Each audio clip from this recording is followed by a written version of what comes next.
Ya pemirsa, Anda kembali dengan Lunch Talk. Namun sebelum kita lanjutkan dialog kita lihat dulu kembali ini ada hasil evaluasi kualitas udara perkotaan pada tahun 2014. Evaluasi ini dilakukan sepanjang bulan Maret hingga Oktober 2014 oleh Kementerian Lingkungan Hidup dan Kehutanan.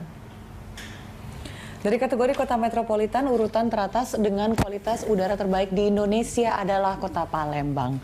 Kemudian diikuti Surabaya, Jakarta Pusat, dan Jakarta Selatan. Kemudian Medan di posisi kelima, diikuti Bandung, Bekasi, Jakarta Barat, dan Jakarta Timur. Lalu di posisi 10 ada Semarang, berikutnya Tangerang, dan Depok.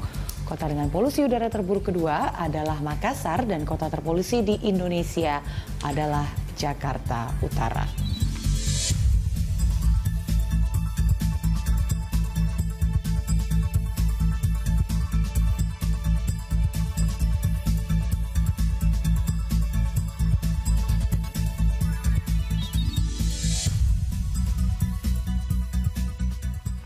Mas Yoga dan Pak Zakaria, sebelum kita masuk ke pemeringkatan yang tadi yang cukup menarik ya. Ini tidak ada juara bertahan. Yang tahun lalu terus bergeser seperti itu. Kayak Bandung ya, tahun lalu nomor 1, sekarang nomor 6. Ada yang menarik yang dikatakan Mas Yoga di segmen sebelumnya, bagaimana kualitas udara itu mempengaruhi kualitas manusianya.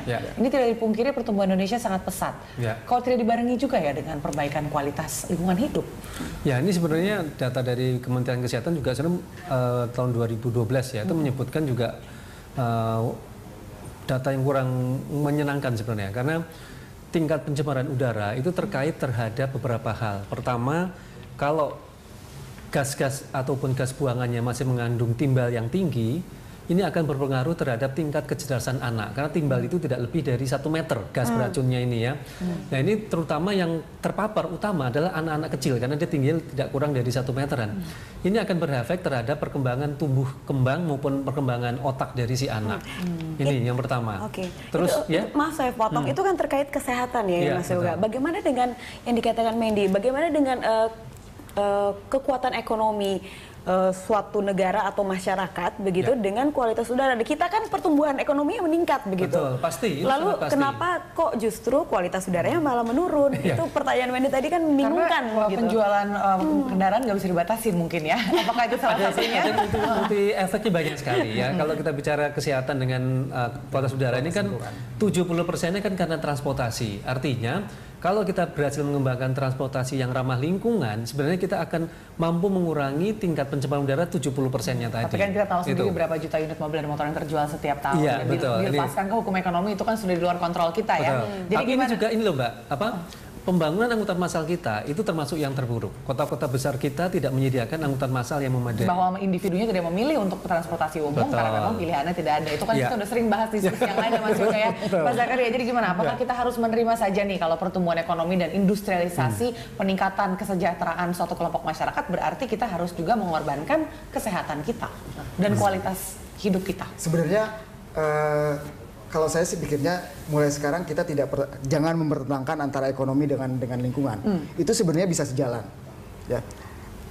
Seharusnya bukan sejalan. Tapi kan kita tidak sejalan nih. Justru itu yang perlu dicari masalahnya. Misalnya tadi Pak Yoga bilang kalau kendaraan berarti boleh banyak, ya misalnya banyak, tapi dengan kualitas teknologi yang ramah lingkungan, bahan bakar yang lebih bagus, begitu. Mungkin tidak terlalu berpengaruh buat masyarakatnya. Buat kesehatan masyarakatnya. Jadi sebenarnya itu bisa diakali dengan teknologi. Jadi jangan dipertentangkan antara lingkungan dengan pertumbuhan ekonomi. Bisa kita bicara long term ya. Kemarin aja sudah ada yang dikatakan low cost green car, tapi ternyata tidak terlalu banyak berbeda juga gitu kan. Balik lagi ke masalah industri. Itu lebih ke komitmen sebenarnya, bukan komitmen makan teman ya. Tapi lebih komitmen pemerintah. Ini satu lagi yang menarik, tadi kita sudah lihat pemeringkatannya ya. Bahwa Jakarta Utara paling buruk, tapi sebenarnya teman-temannya Jakarta Selatan dan Jakarta Pusat lumayan baik. Berarti bukan masalah geografis saja bahwa kita ibu kota, penduduknya paling banyak. Artinya membenarkan yang Mas Yoga udah katakan tadi ya, kalau dilakukan langkah-langkah yang tepat, sebetulnya walaupun ibu kota tetap bisa jadi asri dan indah. Mas Yoga tadi sudah menyebutkan ya Mendy ya mengenai RTH begitu. Anda melihat sebenarnya RTH Jakarta Utara dibanding Jakarta lain itu memang signifikan ya berbedanya. Contoh paling mudah bisa diulas sedikit. Kalau tadi dikatakan bahwa Jakarta Utara kan hanya 3%, sementara kalau kita tahu dari pusat sampai dengan ke selatan RTH-nya kan semakin banyak.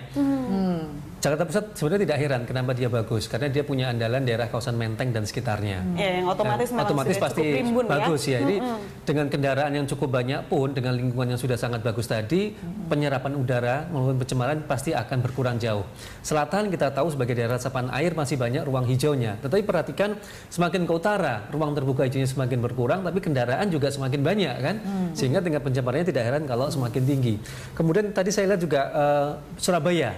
Surabaya bagus juga tidak heran, karena Surabaya dengan Bu Rismanya kan sangat getol sekali untuk mengembangkan taman-taman kota kan.